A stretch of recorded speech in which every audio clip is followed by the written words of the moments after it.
신약성경 마태복음 제13장 44절로 46절입니다. 천국은 마치 밭에 감추인 보화와 같으니 사람이 이를 발견한 후 숨겨두고 기뻐하며 돌아가서 자기의 소유를 다 팔아 그 밭을 사느니라. 또 천국은 마치 좋은 진주를 구하는 장사와 같으니 극히 값진 진주 하나를 발견하며 가서 자기의 소유를 다 팔아 그 진주를 사느니라. 아멘. 우리는 지금 예수님의 천국 비유를 지금 줄을 이어서 계속하고 있는 중 제목에 나와 있는 것처럼 5번째 시간입니다. 마태복음 13장에 천국 비유를 모아놓았죠. 예수님의 메시지의 핵심은 하나님의 나라입니다. 4글자로는 하늘나라, 2글자로는 천국. 그래서 유대인들은 하나님이라는 단어를 입에 올리기를 아주 신중히 하는 그런 민족적인 하나님에 대한 태도가 있기 까닭에 하나님을 말하지 않습니다. 그래서 마태는 기록할 때 하늘 천자를 우리말로 번역한 하늘이라고 합니다. 하늘, 하늘나라. 그것이 곧 하나님의 나라입니다. 요단강에서 세례를 받으시고 하나님의 나라가 가까이 왔다 메시지를 선포하셨고 3년 내내 하나님의 나라를 설명하고 이해시키고 전달하고 이르게 하셨고, 또 하나님의 나라를 몸으로 직접 시범 보이시면서 삶으로 보이셨고, 나를 따라해, 본을 보인 거야 따라하도록 이래하면서 마지막 밤에는 발까지 이렇게 닦아주는 그런 시범까지 보이시면서 하나님의 나라를 말로 또 행동으로 전파하시는 데 최선을 다하신 예수님입니다. 죽으시고 부활하신 뒤에 40일 동안 승천하기 전에 지상생활을 40일 동안 그들에게 부활을 증거하셨는데, 부활을 증거하시면서도 계속 하나님의 나라를 말씀하는 거예요. 그러니 성경을 통해서 예수님을 바르게 잘 이렇게 관찰하게 되면, 아하, 예수님께서 하나님의 나라를 그렇게 알리고 싶어 하시고, 또 우리로 하여금 인생 사는 동안, 나그네 인생 사는 동안 하나님의 나라를 마음 가운데 구원받은 백성으로서 딱 안고 살아가도록 하시는 거구나, 마음 가운데 깨달으셔야 됩니다. 약한 까닭에 바쁘면 잊어버리고, 또 중요한 일이 눈앞에 있다 그러면 거기에 질려가느라고 잊어버리고, 사람들하고 어울리다 보면 잊어버리고, 이 감정이 희노애락에 막 뒤집어지다 보면 또 잊어버리고, 그러다 보면 잊어버린 날이 길어지면 더 희미해지고, 그러니 주님은 반복해서 들어라, 반복해서 읽어라 이렇게 하시면서 하나님의 나라에 대해서 잘 기억하기를 원하시는 거죠. 오늘 이 내용, 2가지 내용이 비슷한 내용으로 되어 있어서 본문을 같이 묶었습니다. 44절에 한 가지, 45, 6절에 또 한 가지입니다. 처음 것은 천국은 하나님의 나라는 마치 밭에 감추인 보화와 같다. 마치 뭐뭐가 같다. 직유법, 비유, 이렇게 말씀하고 있습니다. 그래서 어떤 사람이 밭에 보화가, 또 돈이, 금덩어리가, 금괴가 있는 것을 이렇게 발견했잖아요. 44절에 사람이 이를 발견했다. 그러면 그 후에는 숨긴다. 왜 숨기겠어요? 왜 숨겨요? 빼앗기지 않으려고, 자기가 독점하려고. 흔한 것은 숨기지 않습니다. 가치 있는 것이니까 독점하려고 그러는 것이죠. 기뻐하며 그랬어요. 숨겨놓고 기뻐하는 거예요. 자세히 살펴보면, 집중적으로 살펴보면 뭐가 있네, 뭐가 있어. 저 얼굴 보니까 뭐가 있구만. 기쁨도 근심도 근본적으로 감출 수는 없습니다. 다 드러납니다. 서양 속담 제가 자주 인용하는데, 사랑은 감출 수 없다. 기침을 막을 수 없는 것처럼, 주머니에 못이 뚫고 나온 것처럼 사랑하는 감정은 드러난다 그랬어요. 이 기쁨도 감출 수가 없어요. 근심도 감출 수가 없고. 근데 그걸 숨겨놓고 기뻐했다 그래요. 기뻐했어요.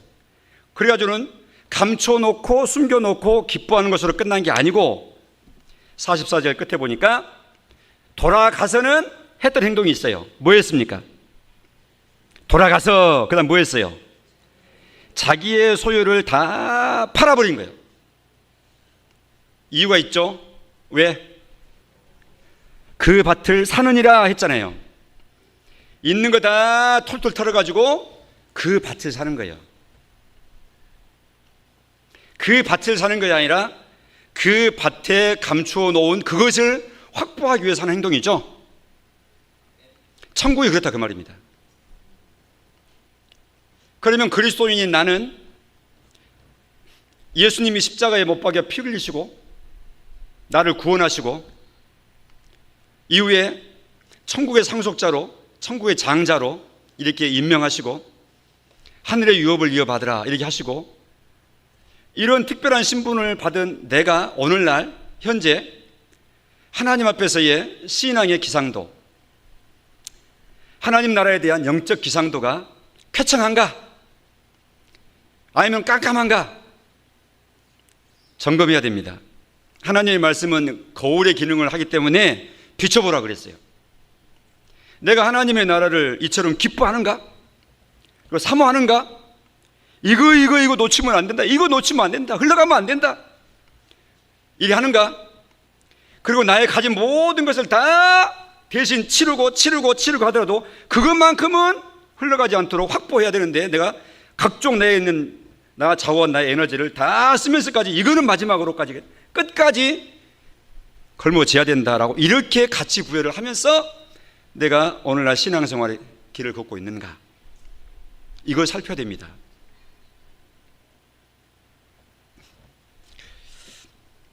우리나라에도 참 이 성경 말씀 이거와 비슷한 내용이 있었잖아요.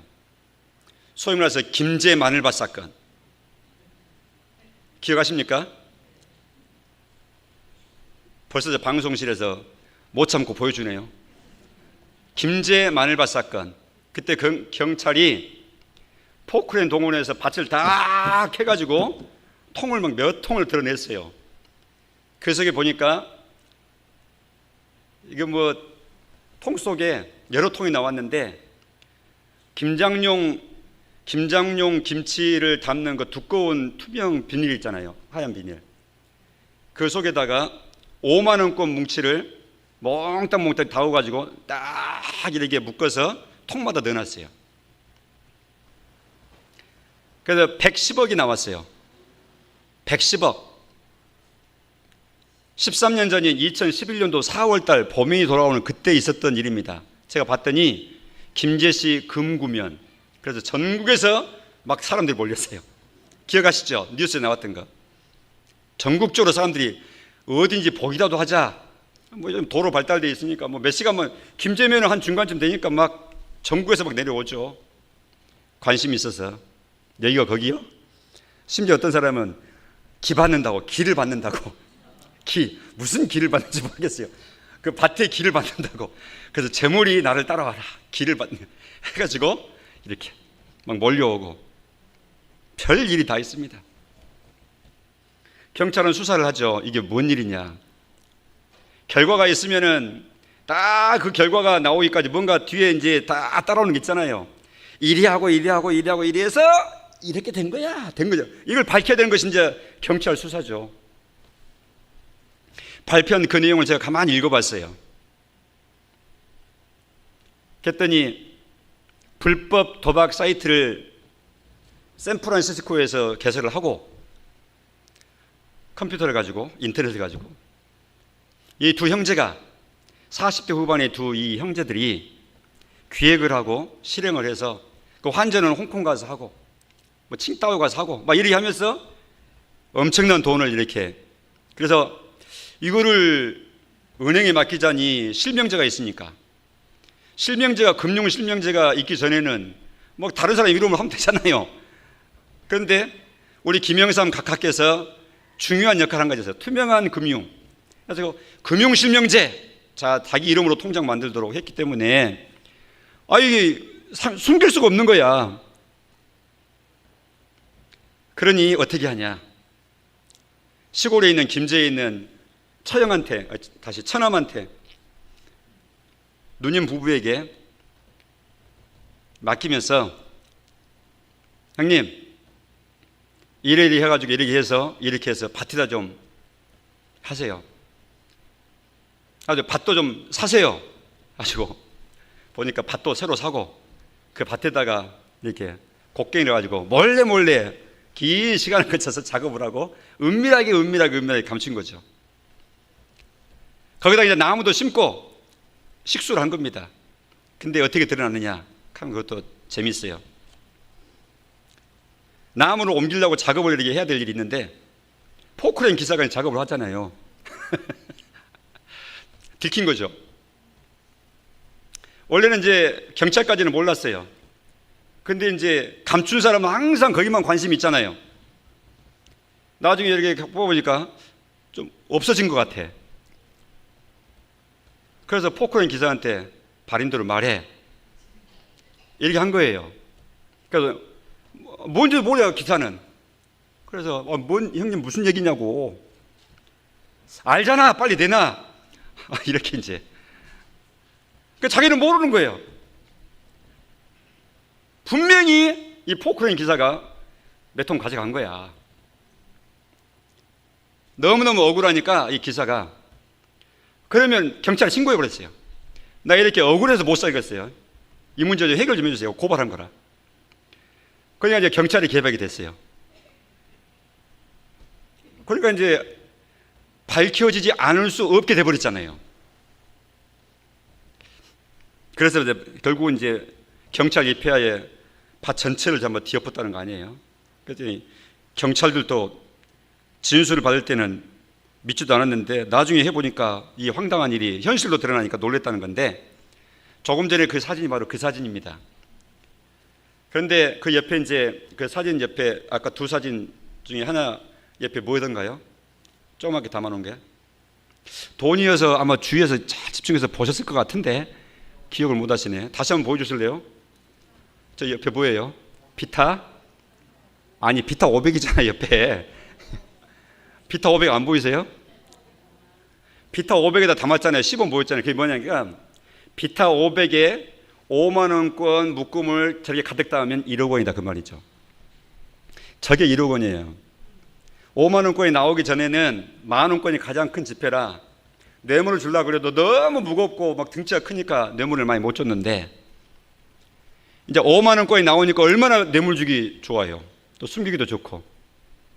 옛날은 사과 상자를 가져야 되는데 이제는 비타 500이면 되잖아요. 인간의 죄악상이란 이것이 본론 아니니까 너무 관심 두지 마시고요. 오늘 본문에 이 돈 얘기 하시는 게 아니라 핵심이 뭡니까? 천국이라 그 말이죠. 그래서 밭에 감추인 보화와 같다. 그 사람은 그걸 발견하고 나니까 알고 나니까 이런 행동을 하더라. 44, 5, 6절에도 역시 마찬가지예요. 귀한 값이 나가는 진주를 구하는 장사와 같다. 우리가 볼 때는 이거 가짜나 진짜나 뭐 구분도 못하고 다 귀하게 보이는데 진짜 진품을 구하는 사람은 그거 보면은 알죠. 가치를 알죠. 그래서 다 자기 소유를 다 모아가지고 다 팔고 이거 진품 하나를 확보하는 거예요. 같은 의미입니다. 그래서 우리는 기도해야 됩니다. 하나님, 귀한 것을 귀하게 알아보는 눈을 열어주세요. 해봅시다. 하나님, 귀한 것을 귀하게 알아보는 눈을 주세요. 여러분만 시작. 하나님, 아멘.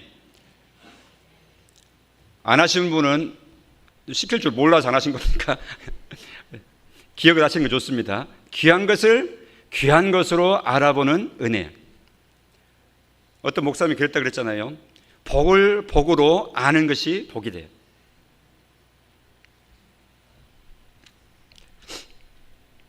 천국이 그런 곳이다. 근데 이제 이 지상생애를 살고 있는 우리가 천국을 그와 같이 이 사람처럼 하지 않고 있다 그러면, 혹시 이런 반응이 내 마음 가운데 없다 그러면, 그럼 이제 진단을 해야 되죠. 이런 증상이면 이제 진단해서 상황을 파악해야 될 거 아니겠습니까? 제가 몇 가지로 진단했는데 첫째 뭐였습니까? 하나님은 이렇게 천국을 강조하시는데 나는 이렇게 반응하지 않고 있어. 그러면은 가장 첫 번째로는 어떻게 진단할 수 있느냐? 그것은 내가 그것을 안 믿는 거예요. 아, 내가 안 믿는구나. 천국을 인정치도 않고 믿지도 않는데 무슨 천국을 기대하겠습니까? 그러니까 믿음이 없는 겁니다. 믿음 없는 사람이에요. 안 믿는 거예요. 그러면 천국을 안 믿는다는 것은 그냥 천국이라고 하는 어떤 주제에 대해서 그 한 파트를 안 믿는 것으로 끝난 게 아니라 이건 굉장히 심각한 것으로 이제 연결이 됩니다. 그 천국 말씀을 하나님이 하셨는데, 하나님이 하나님의 이름을 걸어 놓으시고 내 나라가 이래, 내가 이걸 준비하고 있어, 내가 이 나라를 완성을 위해서 인간의 역사를 진행시켜 나가 택한 백성 구원시키고 해서 모든 택정한 백성들을 다 완성시키는 하나님 나라 완성을 위해서 내가 인생의 역사를, 인류 역사를 끌고 가는 구속의 역사야, 구속사야, 구원의 역사를 내가 진행하고 있는 거야. 그래서 창조로부터 예수님 재림까지 일직선에 하나님의 이 역사를 이끌어 가시는 방식을 지금 진행시켜 나오고 계시는데, 하나님이 천국을 그처럼 하나님의 이름을 걸고 완성시키기 위해서 지금 해 나오고 있는 하나님이 내시는 말씀인데, 천국을 안 믿는다 그러면 하나님을 안 믿는 거죠. 그 하나님 안 믿는 겁니다. 천국 안 믿는 것은. 두 번째 진단은 뭡니까? 천국에 대해서 나 하나님 믿어, 천국도 믿어, 인정해. 근데 내 마음 가운데는 그 천국에 대한 이런 정도의 이런 흥분이나 이런 감정이나 이런 느낌은 지속되기는커녕 단 한 번도 느껴본 적도 없어. 그러면 첫 번째는 믿지 않기 때문이고, 두 번째로는 그렇게 느낄 수 있는, 하나님을 믿는 게 사실이에요. 하나님 백성은 사실이에요. 그런데 이것이 귀한 것을 귀한 것으로 알아보는 눈이 없고 복을 복으로 느낄 수 있는 그 감각이 아직 없는 신자인 거예요.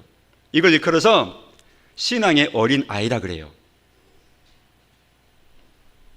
신앙의 어린 아이는 소망이 있죠. 어린 아이니까 성장할 기회가 있으니까, 또 하나님이 성장시켜 나가실 것이니까. 그래 난 이런 흥분이 없구나, 이런 기대가 없구나. 그러면 내가 안 믿는 건 아닌데 내 믿음이 그러면 어리구나. 내가 신앙생활을 10년하고 20년하고 평생하고 했는데 신앙의 성장 정도는 시간에 비례하는 건 절대 아닙니다.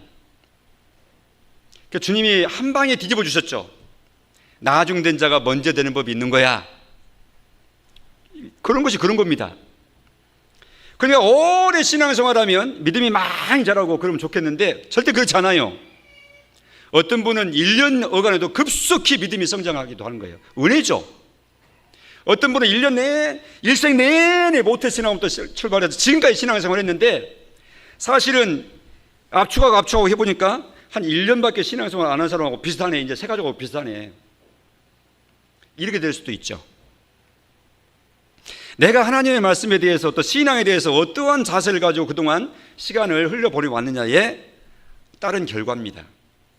그래서 아주 신앙의 어린아이는 몰라봐요.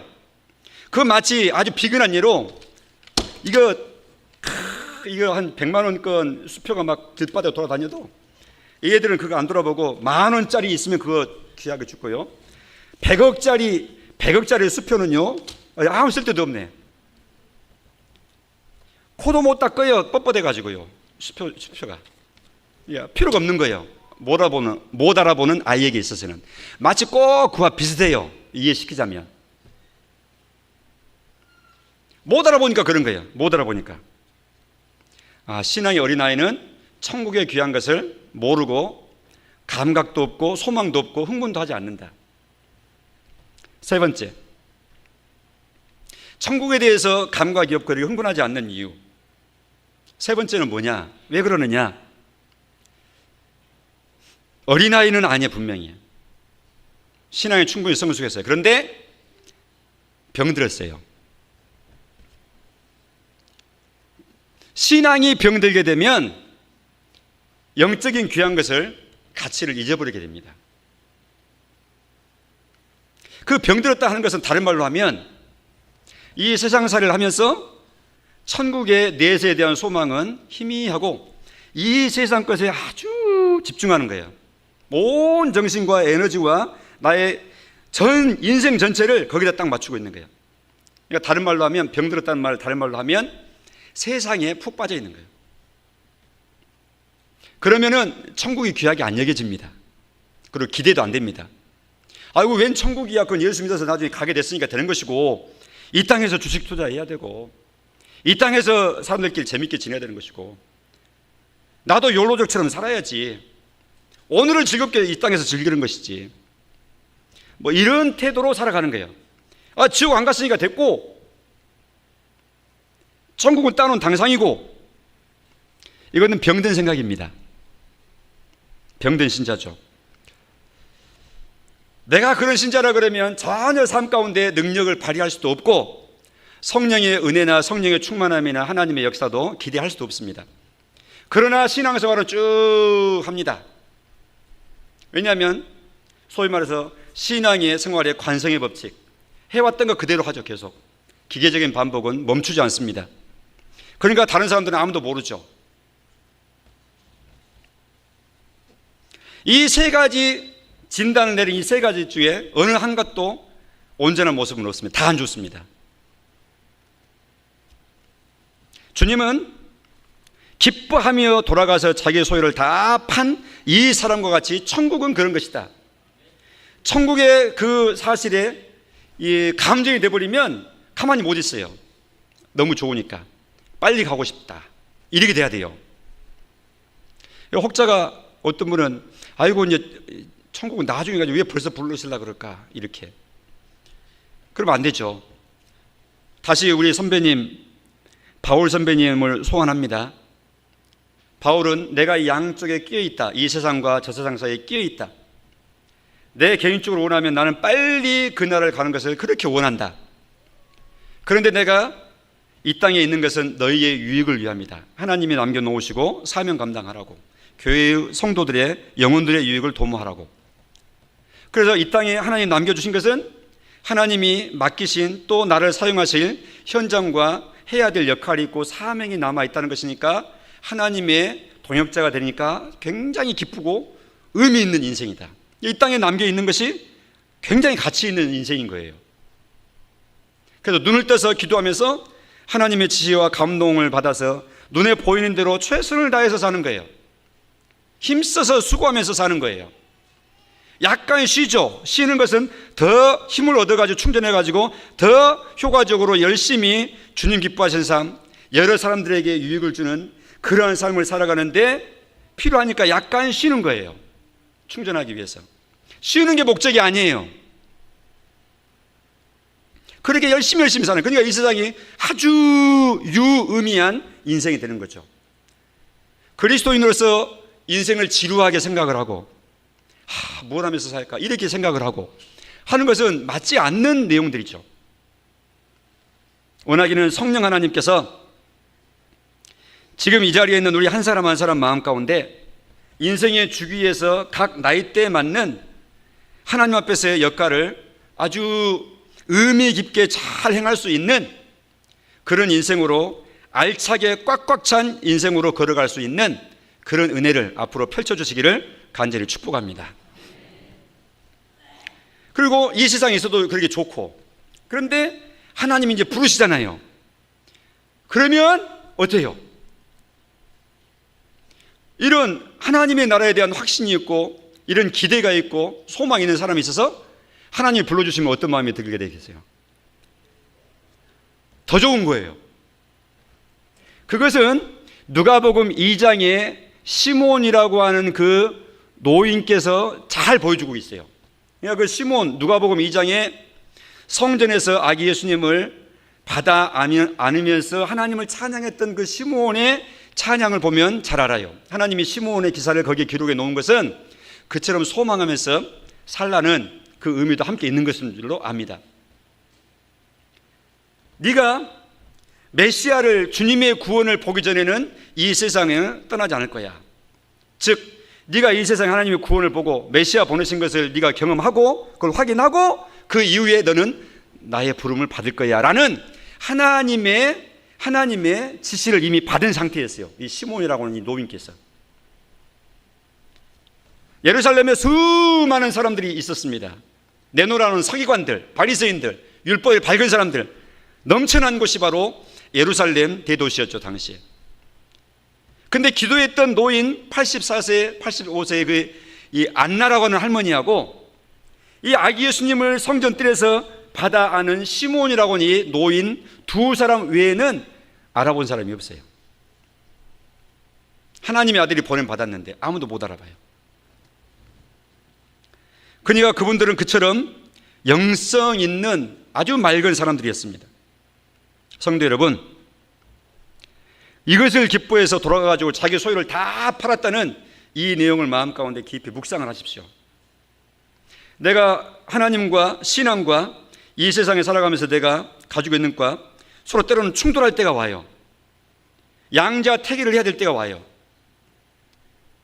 그럴 때 이것이 분명치 않은, 하나님의 나라가 분명치 않고 믿음이 분명치 않는 성도일수록 많은 고민을 합니다. 이걸 놓을까, 이걸 놓을까, 이걸 잡자니 이걸 놓아야 되고, 이걸 잡자니 이걸 포기해야 되고, 그래서 믿음과 사이에서 막 고민들을 해요. 그렇게 고민하다가 최종 선택과 결정을 하나님 기뻐하실 쪽으로 하면 감사하죠. 그러나 더 감사한 것은 그런 선택의 고민 앞에 직면하게 될 때 별로 깊이 고민할 필요도 없다, 이것은 하고 바로 답을 내고 하나님 기뻐하신 쪽, 결국 내가 선택해야 될 그 길을 별 고민 없이, 오랜 고민 없이 바로 이게 결정을 하고 바로 털고 일어서는 이런 사람이면 더 매력 있는 그리스도인이겠죠. 그런 매력적인 신자 되기를 바랍니다. 그런 사람이 성경에 자주 나옵니다. 히브리서 11장 24절에 한 사람의 예를 보십시다. 같이 읽겠습니다. 시작.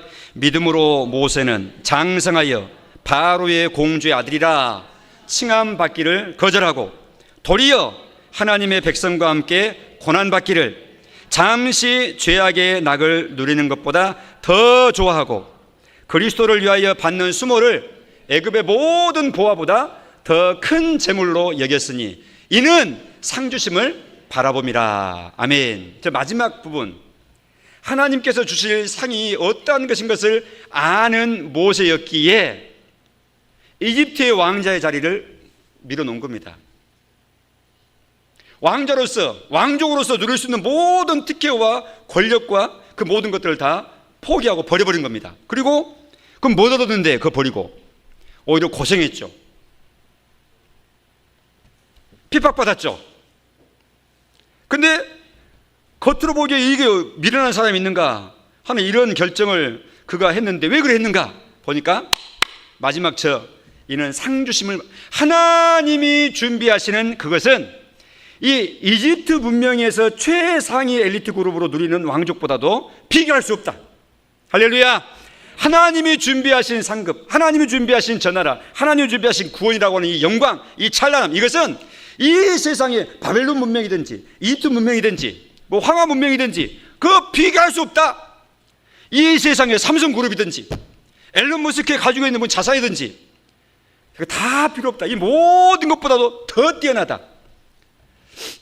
이런 확신이었죠. 말하자면 모세가 이걸 일컬어서 방금 전에 읽었던 그 24절 첫머리에 시작하는 그 단어입니다. 믿음으로 모세는 이것이 모세의 믿음이었어요. 믿음은 그렇게 하게 하는 거예요. 이것이 믿음이 발휘하는 삶의 능력입니다. 이게 능력인 겁니다. 세상이 말하는 능력과 하나님이 인정하시는 능력은 다르죠.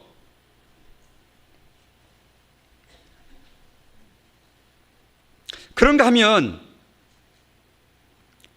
이 반대의 예도 성경에는 많이 나오는데 시간 관계상 한 가지만 들어보면 창세기 25장 29절 이하에 한 사람이 나옵니다. 이 사람은 우리가 반면교사로 삼고 타산지석으로 마음 가운데 꼭 기억을 해야 될, 그래서 너희는 일이 되지 말아라의 교훈으로 받아야 될 사람이에요. 같이 읽습니다. 29절 시작. 야곱이 죽을 쑤었더니 에서가 들에서 돌아와서 심히 피곤하여 야곱에게 이르되 내가 피곤하니 그 붉은 것을 내가 먹게 하라 한지라. 그러므로 에서의 별명은 에돔이더라. 야곱이 이르되 형의 장자의 명분을 오늘 내게 팔라. 에서가 이르되 내가 죽게 되었으니 이 장자의 명분이 내게 무엇이 유익하리요? 야곱이 이르되 오늘 내게 맹세하라. 에서가 맹세하고 장자의 명분을 야곱에게 판지라. 야곱이 떡과 팥죽을 에서에게 주매 에서가 먹으며 마시고 일어나 갔으니. 자, 그 다음 천천히 읽어요. 시작. 에서가 장자의 명분을 가볍게 여김이었더라. 이거 하나님 말씀이 우리가 아멘인데, 이 에서를, 이 마지막 에서가 이렇게 했던 이 모습을 볼 때 아멘 말고 우리 어떻게 해야 되겠다고요? 주여, 어찌 이렇게 하고 말았답니까? 이 사람이 이렇게 탄식조에 이 추임새를 넣어야 돼요. 장자의 명분을 가볍게 여김이었더라. 아이고 주여, 이런 예를 기록에 놓으시고 너희는 절대 이렇게 되지 말아야 된다라고 지금 부정적인 사례를 통해서 우리에게 교훈하시는 겁니다. 이 세상 살아가면서 사람들에게 인정 좀 받아보겠다고, 출세 좀 해보겠다고, 승진 좀 해보겠다고, 돈 좀 벌어보겠다고, 사람 좋다는 말 들어보겠다고, 이해력 있다고 들어보겠다고, 믿음도 팔고 하나님도 무시하고 안 믿는 체하고, 하나님 말씀 알지만 성령께서 마음 가운데 곽영신 네가 신자잖아, 하나님 백성이잖아, 집사잖아, 장로잖아, 이렇게 해야 되잖아 하는데, 하나님 사람들 보세요. 저렇게 많은 사람들 가운데 어떻게 그렇게 합니까? 해서 부끄러워하고, 하나님을 부끄러워하고, 복음을 부끄러워하고 해서 적당히 다 비벼서 넘어가고 하나님 백성 된 표시를 감춰버리고 이렇게 한다 그 말이죠. 예수님 하시는 말씀이 우리 마음 가운데 생각나야 됩니다. 사람들 앞에서 인자를 부끄러워하는 사람은 하나님과 천사들 앞에서 나 그 사람 부끄러워할 거야. 마지막 심판 때 그 사람 모르겠다 하겠다 그 말입니다. 살떨리는 선언입니다. 에서는 장자의 명분을 넘겨버렸습니다. 그의 하는 말을 보십시오. 32절에 에서가 이르되 내가 배고파서 죽게 되었으니 이 장자의 명분, 말로 장자라 하는 이 명분, 이것이 무슨 필요야? 내한테 무슨 유익이야? 지금 먹어야지, 지금 살아야지. 그래 알았어, 맹세할게. 그것 좀 나 좀 먹게. 죽겠어 피곤해서. 그래 하지 말라 그 말입니다. 히브리서 기자는 이 에서의 창세기의 기사를 히브리서 11장에 기록을 합니다. 16절에 한 그릇 음식을 위하여 장자의 명분을 판 에서와 같이 망령된 자가 없도록 살피라. 믿음 살피라는 겁니다. 자기 점검하라는 겁니다. 17절 같이 읽습니다. 시작. 너희가 아는 바와 같이 그가 그 후에 축복을 이어받으려고 눈물을 흘리며 버림바가 되어 회개할 기회를 얻지 못하였느니라. 좋은 보는 따라가야 되고요, 이런 가슴 아픈 보는 피해야 됩니다.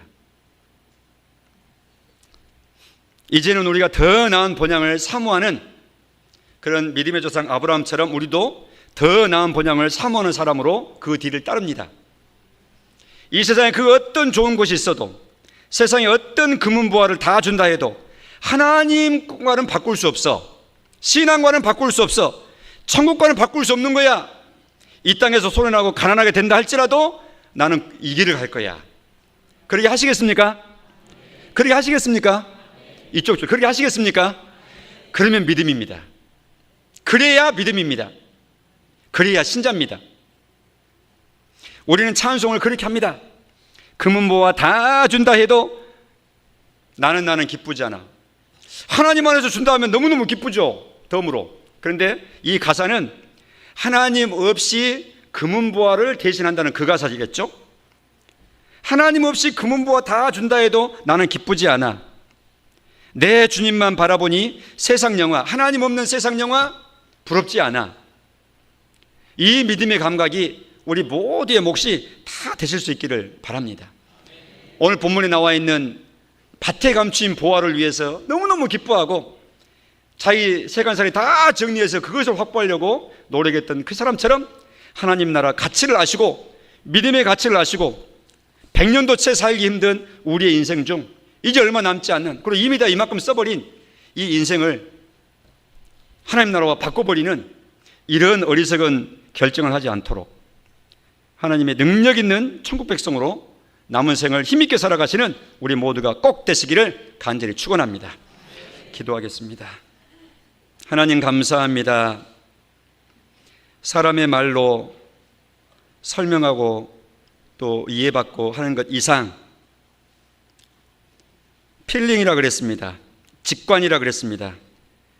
말로 설명한 것이 아닌 영혼으로 심령으로 느껴지는 바로 그것입니다. 성령님, 이 시간 각자의 마음 가운데 감동 감화해 주시사 우리의 믿음을 끌어올려 주시고 우리의 눈을 감기게 만들고 가리고 있는 모든 것들을 또 거두어 주시고, 그래서 하나님 나라의 귀한 것들을 알아보는 영의 눈이 더 밝아져가는 우리 모두가 되게 도와주시어서 천국을 향해서 그러한 소망을 안고 남을 생을 힘껏 살아가는 능력 있는 주의 백성들이 되게 하여 주옵소서.